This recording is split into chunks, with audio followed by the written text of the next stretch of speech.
Imagine a world where the hands of time are controlled by a secret society, where the very concept of being on time is considered a luxury, and where the ticking of a clock is more than just a sound, it's a symbol of power and control. Welcome to the 16th and 17th centuries, where the story of clocks and their makers unfolds in a tale of innovation, struggle, and societal change. In the tolerant interval after the Edict of Nantes in 1598, which granted French Huguenots freedom of worship, French clockmaking seemed to be on the rise. However, the French guilds, which were powerful and rigid, posed significant obstacles. These guilds excluded new talent, restricted movement into new lines of work, and enforced countless narrow monopolies. Meanwhile, in England, the situation was quite different.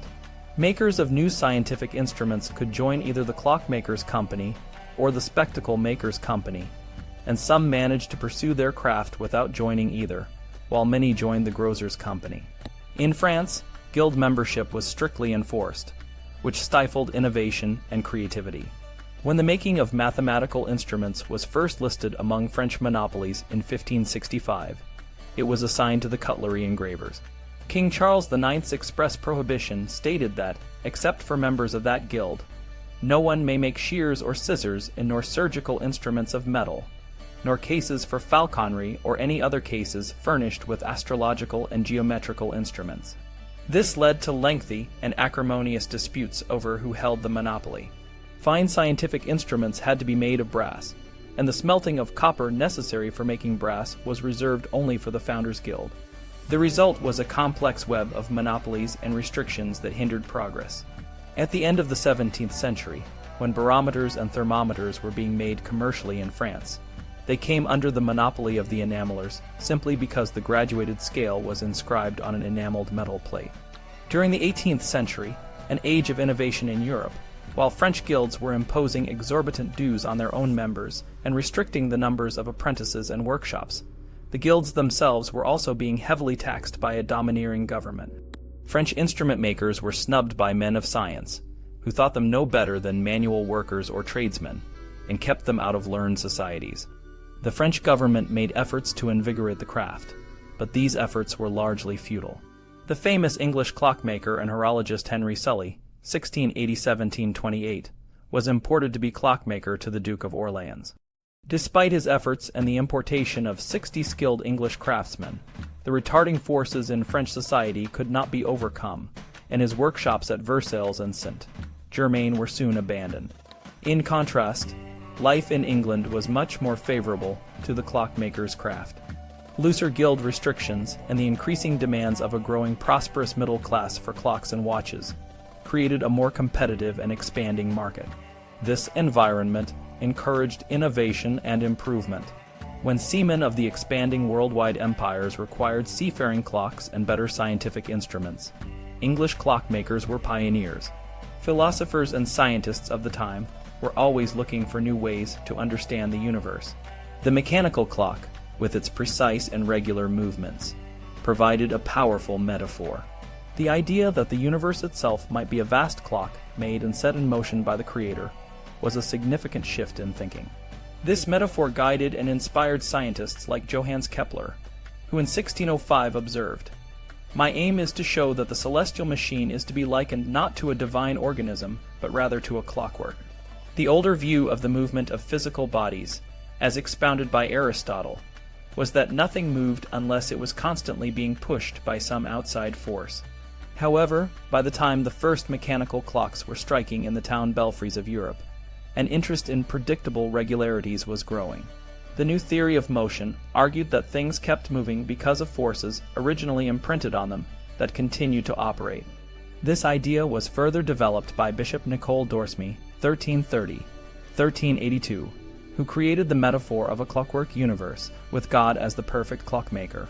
He asked, if anyone should make a mechanical clock, would he not make all the wheels move as harmoniously as possible? This metaphor continued to influence scientific thought.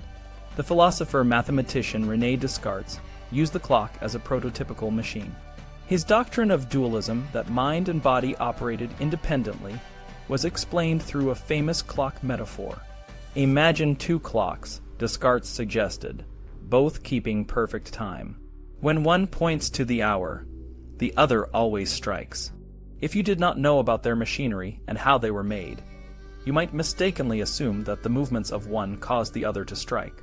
This is how the mind and the body function, according to Descartes. God the clockmaker created each independently, then wound them up and set them going so they are in perfect harmony. The clock became more than just a metaphor. It became a master of daily life. By the late 17th century, when clocks were not uncommon among the literate and wealthy, the word punctual came to describe a person who was exactly observant of an appointed time. By the late 18th century, the word punctuality appeared in the language to describe the habit of being in good time. The clock brought a new sense of morality to daily life. In Lawrence Sterne's The Life and Opinions of Tristram Shandy, the hero's conception is interrupted by his mother's question about winding the clock, highlighting the clock's pervasive influence on even the most intimate moments. In Europe, the clock very early became a public machine. Churches expected communicants to assemble regularly for prayers, and flourishing cities brought people together for commerce and entertainment. When clocks took their places in church steeples and town belfries, they entered the public stage.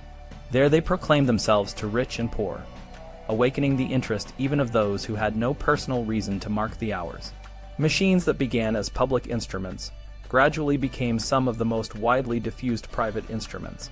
The first advertisement for the clock was the clock itself, performing for new publics all over Europe. No self-respecting European town would be without its public clock, which told all citizens together for defense, celebration, or mourning.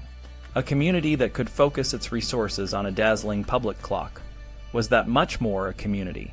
The bell tolled for all and each, as the poet John Donne noted in 1623, and the tolling of the community's bells was a reminder that I am involved in mankind.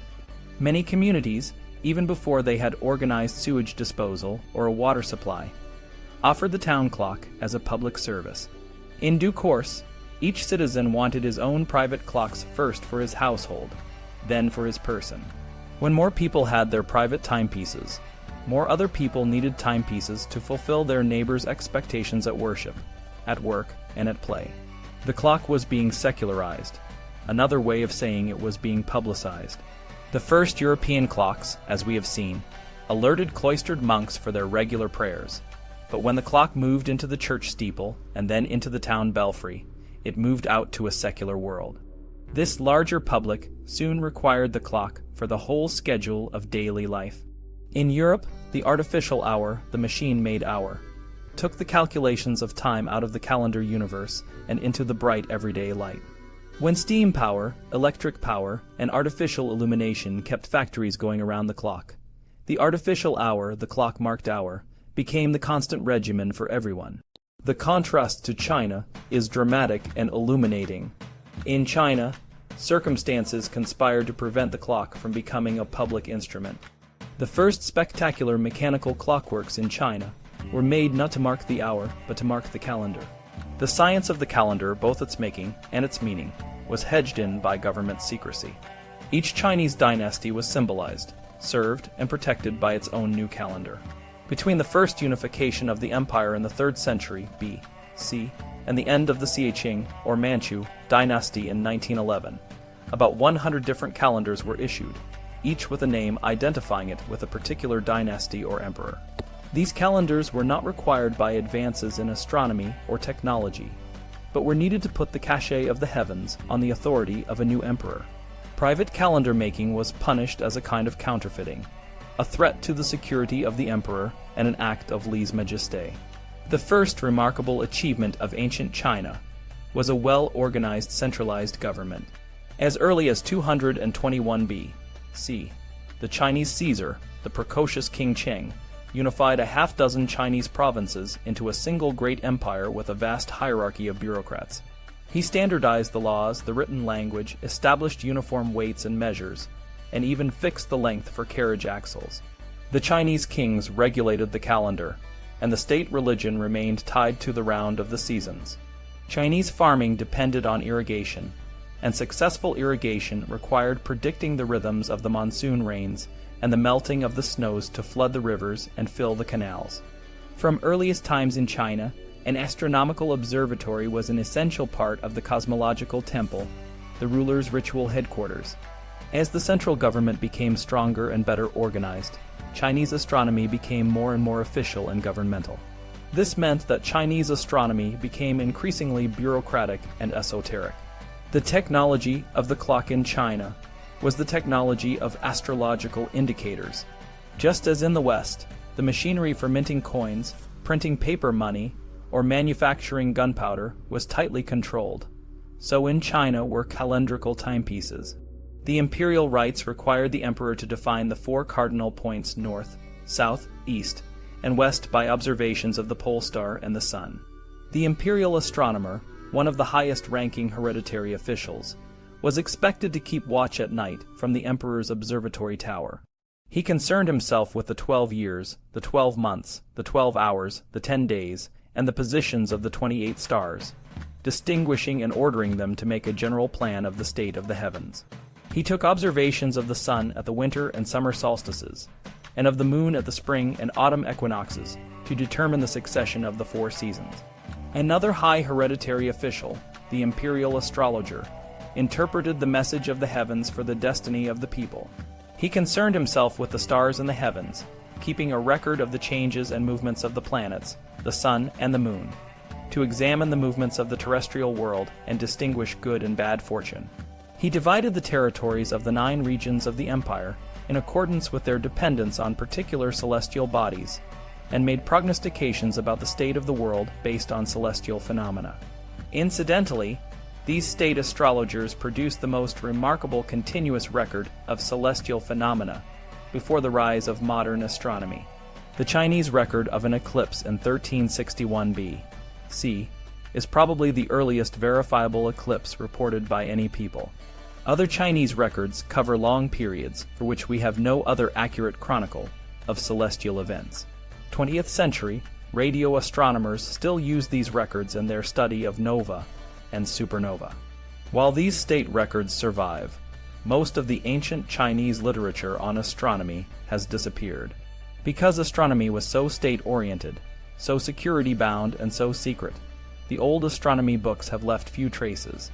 By contrast, the early books on mathematics, which were used by merchants, directors of public works, and military commanders, have survived in considerable numbers.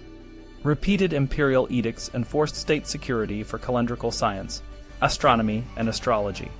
In AD 840, for example, when the empire had recently been disturbed by the appearance of several comets, the emperor ordered all observers in the imperial observatory to keep their business secret. If we hear of any intercourse between the astronomical officials or their subordinates and officials of other government departments or miscellaneous common people, it will be regarded as a violation of security regulations which should be strictly adhered to. From now onwards, therefore, the astronomical officials are on no account to mix with civil servants and common people in general. Let the censorate look to it. The famous heavenly clockwork of Su Sung could not have been constructed if Su Sung had not been a high imperial official, authorized to help the emperor view the astrological destinies. This explains why, within a few years, Su Sung's spectacular achievement had become only a dim legend. If Su Sung had built his clockwork not for the private garden of a Chinese emperor but for a European town hall, he would have been hailed as a heroic public benefactor. His work would have become a monument to civic pride and a widespread object of emulation. The emperor himself had an especially intimate need for calendrical timekeepers. For every night, the emperor in his bedchamber had to know the movements and positions of the constellations at every hour, precisely as Su Sung's heavenly clockwork made possible. In China, the ages of individuals and their astrological destinies were calculated not from the hour of birth, but from the hour of conception. In conclusion, the story of the rise of the clock in the West is a story of new modes and widening arenas of publicity. The clock, once a public instrument in church steeples and town belfries, gradually became a private instrument in homes and on wrists. The clock brought a new sense of punctuality and order to daily life, influencing everything from work to play. In contrast, in China, the clock remained a tool of the state, bound by secrecy and restricted access. This difference in the development of the clock highlights the broader cultural and societal differences between the West and China, and it underscores the importance of public innovation and the diffusion of knowledge in driving progress.